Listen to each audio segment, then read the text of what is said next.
दुनिया आने वाली सतयुग संसार आनंद प्रेम वाली दुनिया विश्व है एक परिवार। नर से नारायण बन जाओ चलना है सुखधाम। नर से नारायण बन जाओ चलना है सुखधाम। चलना है सुखधाम।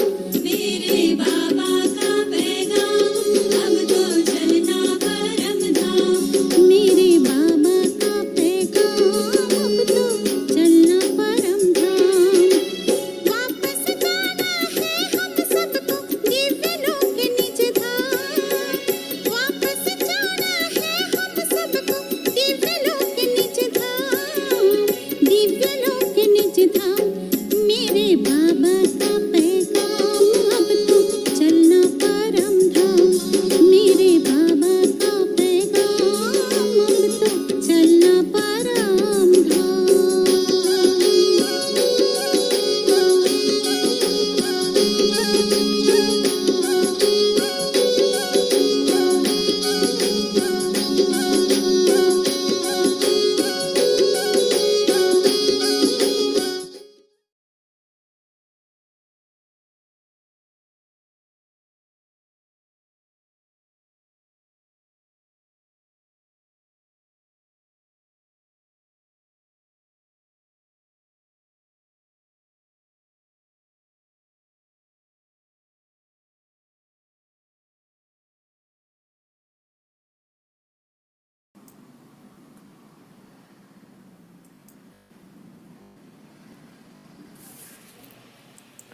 ओम शांति।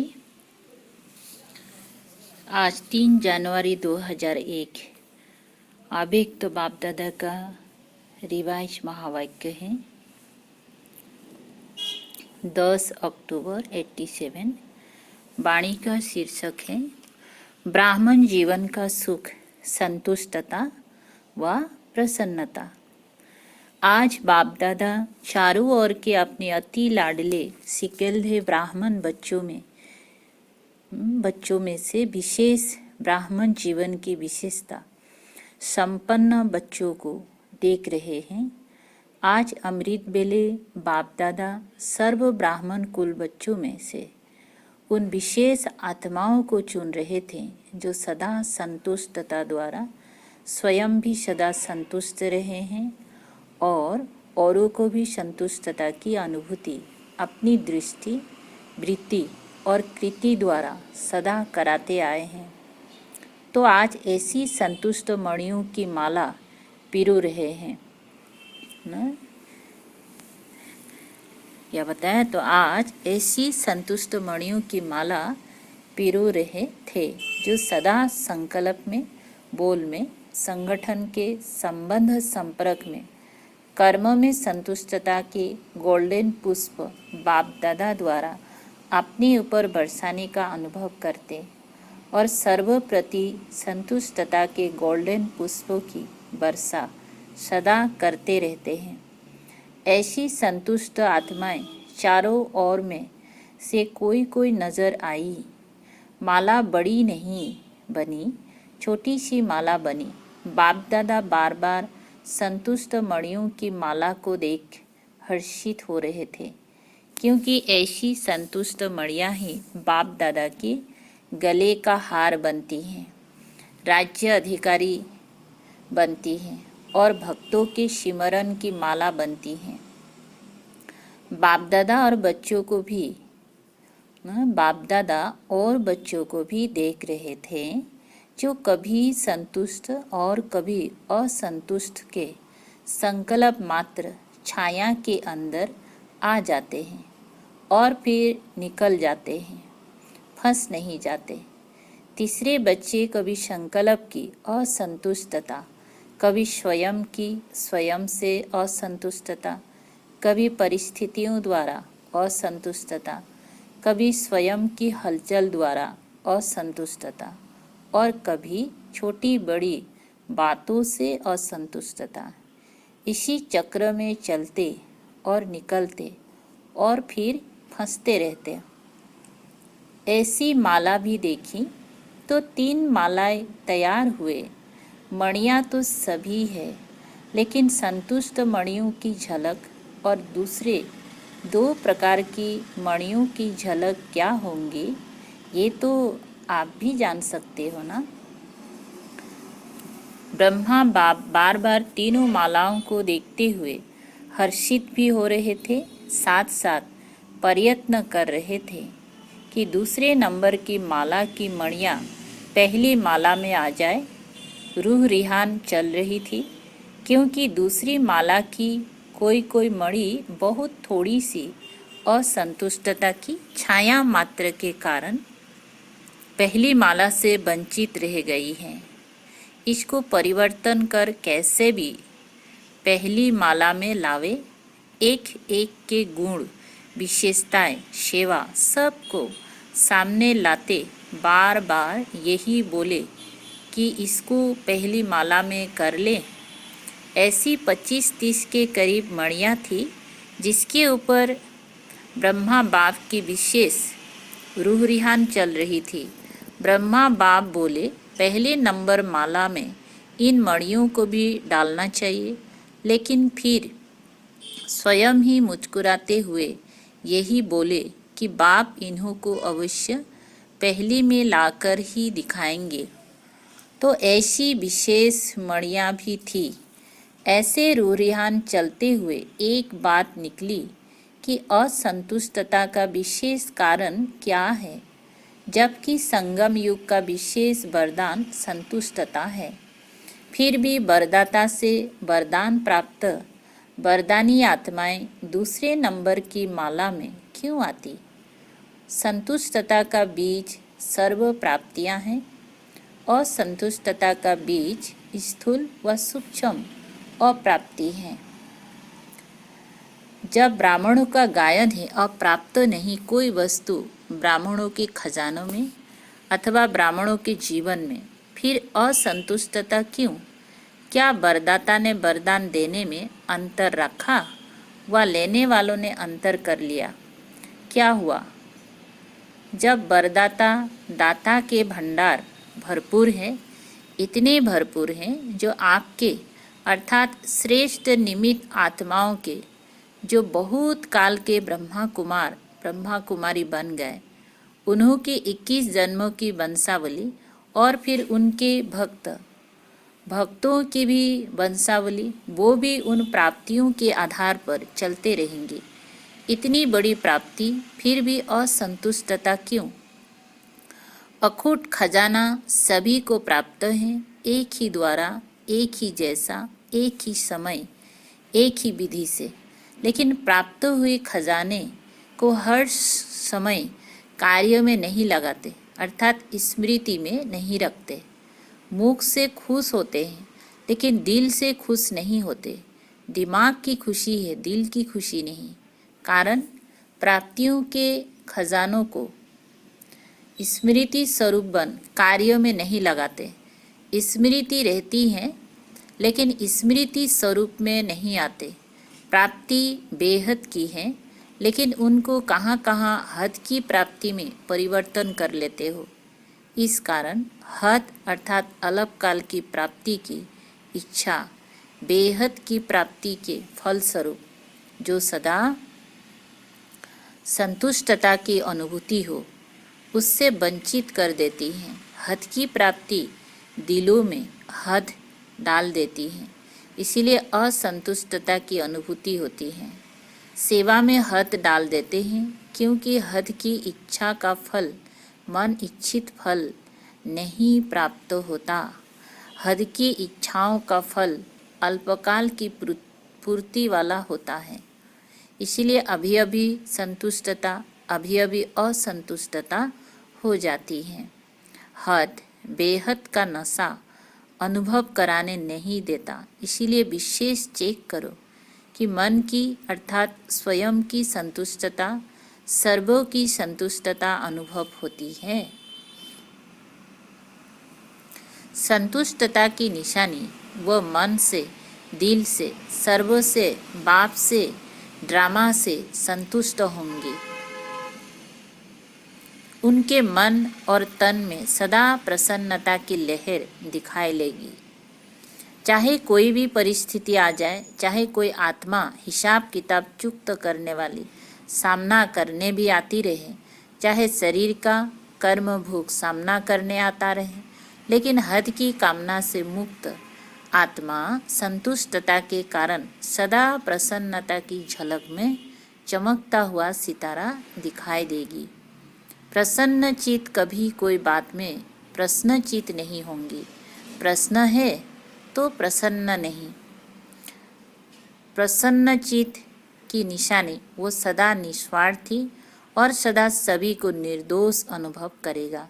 किसी और के ऊपर दोष नहीं रखेगा, ना भाग्य विधाता के ऊपर कि मेरा भाग्य ऐसा बनाया, ना ड्रामा पर कि मेरा ड्रामा में ही पार्ट ऐसा है, ना व्यक्ति पर कि इसका स्वभाव संस्कार ऐसा है, ना प्रकृति के ऊपर कि प्रकृति का वायुमंडल ऐसा है, ना शरीर के हिसाब किताब पर कि मेरा शरीर ही ऐसा है।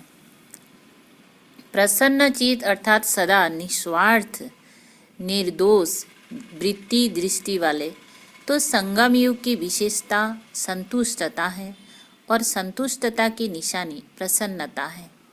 ये है ब्राह्मण जीवन की विशेष प्राप्ति। संतुष्टता नहीं, प्रसन्नता नहीं तो ब्राह्मण बनने का लाभ नहीं लिया। ब्राह्मण जीवन का सुख है ही संतुष्टता प्रसन्नता। ब्राह्मण जीवन बनी और उसका सुख नहीं लिया तो नामधारी ब्राह्मण हुए व प्राप्ति स्वरूप ब्राह्मण हुए। तो बाप दादा सभी ब्राह्मण बच्चों को यही स्मृति दिला रहे हैं, ब्राह्मण बने ओहो भाग्य। लेकिन ब्राह्मण जीवन का वर्षा प्रॉपर्टी संतुष्टता है और ब्राह्मण जीवन की पर्सनैलिटी प्रसन्नता है। इस अनुभव से कभी वंचित नहीं रहना, अधिकारी हो। जब दाता वरदाता खुली दिल से प्राप्तियों का खजाना दे रहे हैं, दे दिया है, तो खूब अपनी प्रॉपर्टी और पर्सनैलिटी को अनुभव में लाओ, औरों को भी अनुभवी बनाओ। समझा? हर एक अपने से पूछे कि मैं किस नंबर की माला में हूँ। माला में तो है ही, लेकिन किस नंबर की माला में हूँ। अच्छा, आज राजस्थान और यूपी ग्रुप है। राजस्थान अर्थात राजाई संस्कार वाले, हर संकल्प में स्वरूप में राजाई संस्कार प्रैक्टिकल में लाने वाले अर्थात प्रत्यक्ष दिखाने वाले, इसको कहते हैं राजस्थान निवासी। ऐसे हो ना, कभी प्रजा तो नहीं बन जाते हो ना। अगर बसीभूत हो गए तो प्रजा कहेंगे, मालिक है तो राजा। ऐसे नहीं कि कभी राजा कभी प्रजा, नहीं, सदा राजाई संस्कार स्वतः ही स्मृति स्वरूप में हो। ऐसे राजस्थान निवासी बच्चों का महत्व भी है। राजा को सदैव सभी ऊंची नज़र से देखेंगे और स्थान भी राजा को ऊंचा देंगे। राजा सदैव तख्त पर बैठेगा, प्रजा सदैव नीचे। तो राजस्थान के राजाई संस्कार वाली आत्माएं अर्थात सदा ऊंची स्थिति के स्थान पर रहने वाले ऐसे बन गए हो व बन रहे हो, बने हैं और संपन्न बनना ही है। राजस्थान की महिमा कम नहीं है। स्थापना का हेड क्वार्टर ही राजस्थान में है, तो ऊंचे हो गए ना, नाम से भी ऊंचे, काम से भी ऊंचे। ऐसे राजस्थान के बच्चे अपने घर में पहुँचे हैं। समझा? यूपी की भूमि विशेष पावन भूमि गाई हुई है। पावन करने वाली भक्ति मार्ग की गंगा नदी भी वहाँ है और भक्ति के हिसाब से कृष्ण की भूमि भी यूपी में ही है। भूमि की महिमा बहुत है। कृष्ण लीला जन्मभूमि देखनी होगी तो भी यूपी में ही जाएंगे। तो यूपी वालों की विशेषता है सदा पावन बन और पावन बनाने की विशेषता संपन्न है। जैसे बाप की महिमा है पतित पावन, यूपी वालों की भी महिमा बाप समान है। पतित पावनी आत्माएं हो, भाग्य का सितारा चमक रहा है। ऐसे भाग्यवान स्थान और स्थिति दोनों की महिमा है। सदा पावन, ये है स्थिति की महिमा। तो ऐसे भाग्यवान अपने को समझते हो, सदा अपने भाग्यों को देख हर्षित होते, स्वयं भी सदा हर्षित और दूसरों को हर्षित बनाते चलो, क्योंकि हर्षित मुख स्वतः ही आकर्षित मूर्त होते हैं। जैसे स्थूल नदी अपनी तरफ खींचती है ना, खींचकर यात्री जाते हैं, चाहे कितना भी कष्ट उठाना पड़े, फिर भी पावन होने का आकर्षण खींच लेता है। तो यह पावन बनाने का कार्य का यादगार यूपी में है। ऐसे ही हर्षित और आकर्षित मूर्त बनना है, समझा। तीसरा ग्रुप डबल विदेशियों का भी है। डबल विदेशी अर्थात सदा विदेशी बाप को आकर्षित करने वाले, क्योंकि समान है ना, बाप भी विदेशी हैं, आप भी विदेशी हो, हम शरीक प्यारे होते हैं। माँ बाप से भी फ्रेंड ज़्यादा प्यारे लगते हैं। तो डबल विदेशी बाप समान सदा इस देह और देह के आकर्षण से परे विदेशी हैं, अशरीरी हैं, अव्यक्त हैं। तो बाप अपने समान अशरीरी अव्यक्त स्थिति वाले बच्चों को देख हर्षित होते हैं। रेस भी अच्छी कर रहे हैं, सेवा में भिन्न भिन्न साधन और भिन्न भिन्न विधि से आगे बढ़ने की रेस अच्छी कर रहे हैं। विधि भी अपनाते और वृद्धि भी कर रहे हैं। इसलिए बाप दादा चारों ओर के डबल विदेशी बच्चों को सेवा की बधाई भी देते और सो के वृद्धि की स्मृति भी दिलाते हैं। सो की उन्नति में सदा उड़ती कला द्वारा उड़ते चलो। स्व उन्नति और सेवा की उन्नति के बैलेंस द्वारा सदा बाप के ब्लेसिंग के अधिकारी हैं और सदा रहेंगी। अच्छा, चौथा ग्रुप है बाकी मधुबन निवासी। वो तो सदा है ही, जो दिल पर सो चूल पर, जो चूल पर सो दिल पर। सबसे ज़्यादा विधि पूर्वक ब्रह्मा भोजन भी मधुबन में होता है। सबसे सिकलदेव भी मधुबन निवासी हैं। सब फंक्शन भी मधुबन में होते हैं। सबसे डायरेक्ट मुरलिया भी ज़्यादा मधुबन वाले ही सुनते हैं। तो मधुबन निवासी सदा श्रेष्ठ भाग्य के अधिकारी आत्माएं हैं। सेवा भी दिल से करते हैं। इसीलिए मधुबन निवासियों को बाप दादा और सर्व ब्राह्मण की मन से आशीर्वाद प्राप्त होती रहती हैं। अच्छा, चारों ओर की सर्व बाप दादा की विशेष संतुष्ट मणियों को बाप दादा की विशेष याद प्यार, साथ साथ सर्व भाग्यशाली ब्राह्मण जीवन प्राप्त करने वाले कोटों में कोई में भी कोई शिकलधे आत्माओं को बाप दादा के शुभ संकल्प को संपन्न करने वाली आत्माओं को संगम युगी ब्राह्मण जीवन की प्रॉपर्टी के संपूर्ण अधिकार प्राप्त करने वाली आत्माओं को विधाता और वरदाता बाप दादा की बहुत बहुत याद प्यार स्वीकार हो। अच्छा, दादी जानकी जी एवं दादी चंद्रमणि जी सेवाओं पर जाने की छुट्टी बाप दादा से ले रही हैं। जा रही हो या समा रही हो, जाओ या आओ, लेकिन सदा समाये हुए हो। बाप दादा अनन्य बच्चों को कभी अलग देखते ही नहीं हैं, चाहे आकार में चाहे साकार में सदा साथ है, क्योंकि सिर्फ महावीर बच्चे ही हैं जो ये वायदा निभाते हैं कि हर समय साथ रहेंगी, साथ चलेंगी। बहुत थोड़े ये वायदा निभाते हैं। इसीलिए ऐसे महावीर बच्चे, अनन्य बच्चे जहाँ भी जाते बाप को साथ ले जाते हैं और बाप सदा वतन में भी साथ रखते हैं, हर कदम में साथ देते। इसीलिए जा रही हो, आ रही हो, क्या कहेंगी? इसीलिए कहा कि जा रही हो या समा रही हो, ऐसे ही साथ रहते रहते समान बन समा जाएंगे।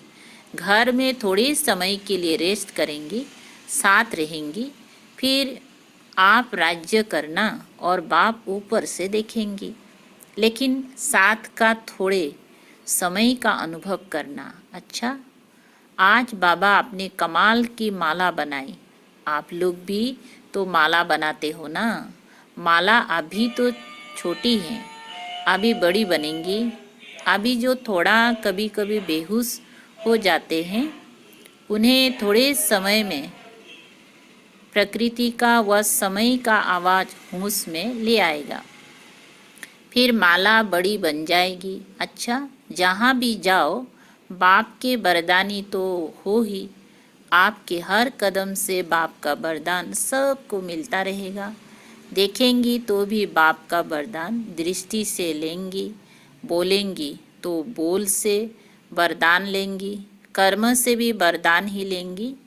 चलते फिरते वरदानों की वर्षा करने के लिए जा रही हो ना।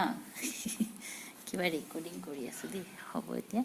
अभी जो आत्माएं आ रही हैं उनको वरदान की व महादान की आवश्यकता है। आप लोगों का जाना अर्थात खुले दिल से उन्हों को बाप के वरदान मिलना। अच्छा वरदान बुद्धि रूपी पांव द्वारा इस 5 तत्वों के आकर्षण से परे रहने वाले फरिश्ता स्वरूप भव। स्पष्टीकरण है, फरिश्तों को सदा प्रकाश की काया दिखाते हैं। प्रकाश की काया वाले इस देह की स्मृति से भी परे रहते हैं। उनके बुद्धि रूपी पांव इस 5 तत्वों के आकर्षण से ऊंचे अर्थात परे होते हैं। ऐसे फरिश्तों को माया व कोई भी माया भी टच नहीं कर सकते। लेकिन ये तब होगा जब कभी किसी के अधीन नहीं होंगी।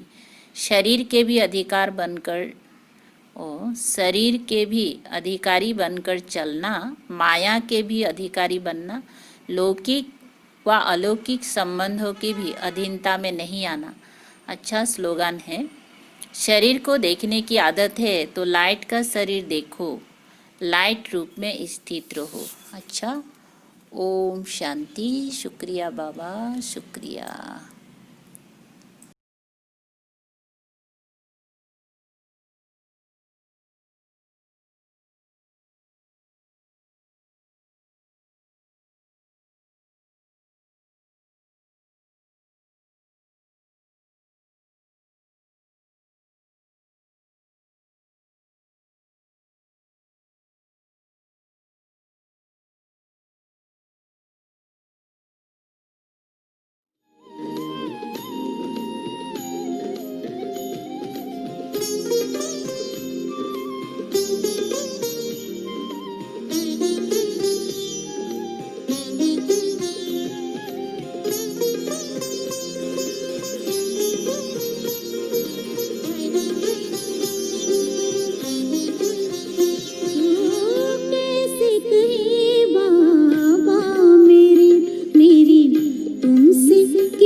साथी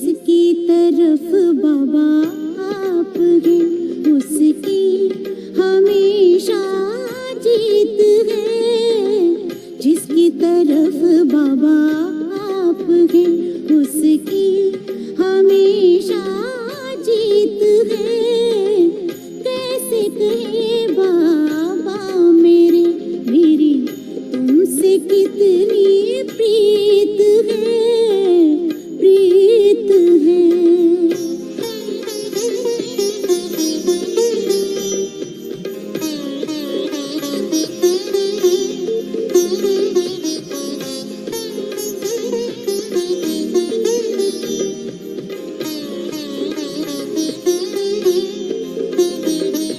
दिल में दिया तेरे प्यार का, दिल में दिया तेरे प्यार का, ऐसा जला जो न बुझ सका, ऐसा जला जो न बुझ सका।